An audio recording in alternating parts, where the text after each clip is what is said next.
বাংলাদেশে এমন একটা জায়গা আছে যেখানে দাঁড়ালে মনে হবে আপনি কোনো বাইরের দেশে চলে গেছেন, আর সেটাই হচ্ছে জাফলং। আপনি কি কখনো ভেবেছেন বাংলাদেশে এমন পাহাড়ি নদী দেখতে পাওয়া যায়? আর এই জায়গায় গেলে কেন সবাই প্রেমে পড়ে যায় জানেন? এই জায়গাটা বাংলাদেশে, বিশ্বাস না হলে শেষ পর্যন্ত দেখুন। বাংলাদেশ থেকে এখানে জাফলং এ পর্যটক আসে, আর আজকে আমরাও চলে এসেছি। দেখতে পাচ্ছেন এই যে বাংলাদেশ, আমাদের বাংলাদেশ, সোনার বাংলাদেশ। এই জায়গা দিয়ে হাঁটছি আর কি, সেই জায়গা থেকে ইন্ডিয়ার গাড়ি এবং বাড়ি সবকিছু দেখা যাচ্ছে।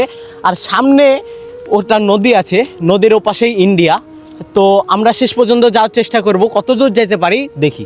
আছে এখন ইন্ডিয়াতে, হ্যাঁ, আর এত রিস্কি জায়গা যা বলার মতন না। একবার যদি পড়ে যান তাহলে আপনার কিন্তু অবস্থা টাইট হয়ে যাবে। দেখতে তো পাচ্ছেন আশেপাশে জঙ্গল আর বড় বড় গাছ, কি বলবো, অস্থির একটা পরিবেশ। আমরা আছি জাফলং এ, আর জাফলং এ পাহাড়ের কাছে দেখতে পাচ্ছেন এখানে আচার এবং আন্টি এখানে কি কি আছে? আনারস, পেয়ারা, তেঁতুল, কলা, সলতা। এই জিনিসটা কি? এটা 5 মিশালি কলা ভর্তা। 5 মিশালি কলা ভর্তা। এটা যেহেতু আমরা আনন্দ ভবনে যাচ্ছি, ঈদের দ্বিতীয় দিন বিকেল 3টার দিকে আমাদের বাস ছাড়ে। আমাদের ট্যুর হচ্ছে 3 দিনের প্রস্তুতি নিয়ে আর কি বের হই। যেহেতু মেলার লং জার্নি, প্রায় 14 ঘন্টার জার্নি আর কি, তাই জন্য মাঝপথে চা খাওয়ার ব্রেক নিই। চা পানি খাওয়া শেষে আবার উঠে পড়ি আমরা বাসে। যেহেতু আমরা বন্ধু বান্ধব কয়েকজন একসাথে গেছিলাম, তাই জন্য আরো মজা আরো দ্বিগুণ হয়ে যায়। আড্ডা, গান সবকিছু মিলে আমাদের জার্নি চলছিল। দেখতে দেখতে যমুনা সেতু চলে আসে, আর যমুনা সেতুর ভিউটা পুরাই অস্থির ছিল। যেহেতু 14 ঘন্টার জার্নি, তাই জন্য আমাদের বাস আবার দাঁড়ায়, আর এখানে রাতের ডিনারটা সেরে ফেলি। আমরা এখানে আইটেম নিয়েছিলাম মুরগির মাংস, আর তার সাথে 1 প্লেট ভাত। প্রচুর পরিমাণের খিদা লেগেছিল, তাই জন্য খাওয়া দাওয়া শেষ করে বাসের উপরে উঠে লম্বা একটা ঘুম দিই। ভোর 5:30 বাজতে বাজতে আমরা জাফলং এ পৌঁছে যাই। বাংলাদেশের প্রাকৃতিক সৌন্দর্যের কথা উঠলেই যে কয়েকটির নাম সবার আগে আসে, তার মধ্যে অন্যতম হলো জাফলং। সিলেট বিভাগের এই মনোমুগ্ধকর পর্যটক কেন্দ্রটি যেন পাহাড়ের, নদী আর পাথরের এক অপূর্ব মিলন মেলা। জাফলং অবস্থিত সিলেট জেলার গোরাইল ঘাট উপজেলায়, ভারতের মেঘালয় সীমান্তের কাছাকাছি। এখানকার প্রধান আকর্ষণ হলো পাহাড় থেকে নেমে আসা স্বচ্ছ পানির ধারা এবং নদীর বুকে ছড়িয়ে থাকা অসংখ্য পাথর। মূলত পিয়াইন নদী জাফলং এর প্রাণ, যার স্বচ্ছ জল আর পাথরের এই স্থান থেকে দিয়েছে আলাদা পরিচয়। পুরো বাংলাদেশ থেকে এখানে জাফলং এ পর্যটক আসে, আর আজকে আমরাও চলে এসেছি। দেখতে পাচ্ছেন সামনে বাংলাদেশ ভারত সীমান্ত, এখানে অতিক্রম করা দণ্ডনীয় অপরাধ, কিন্তু আমরা অতিক্রম করব। আসেন, এ হচ্ছে বাংলাদেশ, আর পিছনে দেখতে পাচ্ছেন বাড়িগুলো, সেগুলো হচ্ছে ইন্ডিয়া। আর এপাশে চলে আসলেই ইন্ডিয়া হয়ে যাবে।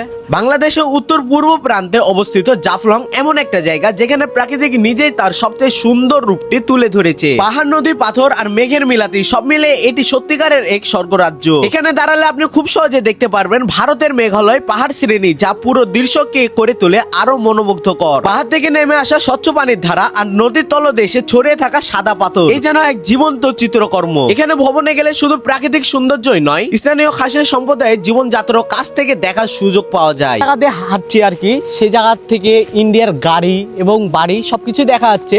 আর সামনে ওটা নদী আছে, নদীর ওপাশেই ইন্ডিয়া। তো আমরা শেষ পর্যন্ত যাওয়ার চেষ্টা করব, কতদূর যেতে পারি দেখি। তো এখানে না আসলে বুঝাই যাবে না যে কত সুন্দর। হ্যাঁ, এখানকার পরিবেশ, ইন্ডিয়ার পাথর আর এত বড় বড় পাহাড়, জাস্ট অসাম। বিভিন্ন রকমের দোকান আছে, মালা থেকে শুরু করে আরো বিভিন্ন রকমের দোকান আছে। এখানে এমন সুন্দর সুন্দর জিনিস পাওয়া যাচ্ছিল, যেটাই দেখছি সেটাই নিতে মন চাইছিল। আর এখানে সব ইন্ডিয়ার জিনিসপত্র বেশি পাওয়া যায়। জাফলং এর প্রধান আকর্ষণ হচ্ছে তার প্রাকৃতিক দৃশ্য। এখানে পাহাড়গুলো খুব উঁচু না হলো, তাদের গায়ে লেগে থাকা মেঘ আর সবুজ সমাহার এক অসাধারণ পরিবেশ তৈরি করে। আমরা এখন জাফলং এ আছি, আর জাফলং এর সামনে একটা নদী আছে, তো আমরা সেই নদীতেই যাচ্ছি। দেখতে তো পাচ্ছেন লাল লাল পাথরের ভিতর দিয়ে আর কি হেঁটে যাচ্ছি। আমি একটা পাথরও নিয়ে নিয়েছিলাম। হ্যাঁ, কারণ বাড়ির লেগে পাথর নিয়ে যেতে হবে। যদিও জাফলং এ বা সাদা পাথরে যাব, আর বাড়ির লেগে পাথর নিয়ে যাব না, তা কি করে হয়? এখানে সামনে প্রবেশ করা নিষেধ, বাট আমরা প্রবেশ করব। হ্যাঁ, কারণ সামনে ইন্ডিয়া, আর বিজেপি মানাই করেছে যে প্রবেশ করতে, বাট আমরা একটু রিস্কি পছন্দ করি আর কি। তো আমরা ইন্ডিয়ার ভিতর আর কি ঢুকে গেছি, বাট বিজেপি দেখলে সেই দিবে একবারে। তো আমার পাশে আসে চাচা। চাচা খুবই ট্রাভেলিং পছন্দ করেন। চাচা ট্রাভেলিং পছন্দ করেন? আপনি যে এখানে আসছেন কেমন লাগছে? ভালো লাগছে। কোথায় থেকে এসেছেন? রাজশাহী থেকে। আমরা কিন্তু রাজশাহী থেকে অস্থির কিন্তু পরিবেশ, তাই না? হেবি ভালো লাগছে, মনটা ভালো হয়েছে না? খুব ভালো। চাচি গেলে এসছেন? চাচি গেলে একা একা এসছেন? আমাদেরও তো চাচি মাচি না, তাহলে আমরা হ্যান্ডসেল করে দিই।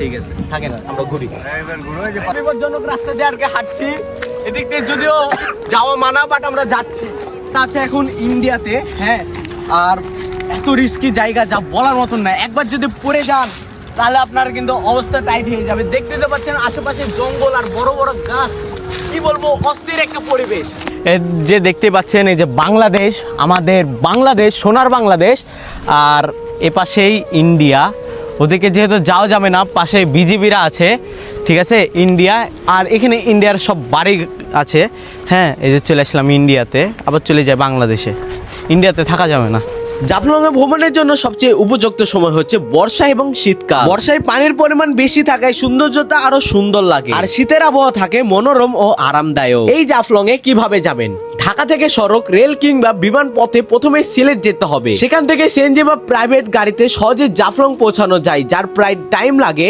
1 ঘন্টা থেকে 1.5 ঘন্টা পর সবকিছু মিলে আমার জাফলং জার্নিটা ছিল এক অন্যরকম অনুভূতি অন্যরকম এক অভিজ্ঞতা নতুন নতুন জিনিস শিখেছি নতুন নতুন কিছু জেনেছি তো এই ছিল আজকের ভিডিও আপনাদের যদি ভালো লেগে থাকে অবশ্যই কমেন্টে জানাবেন আসসালামু আলাইকুম।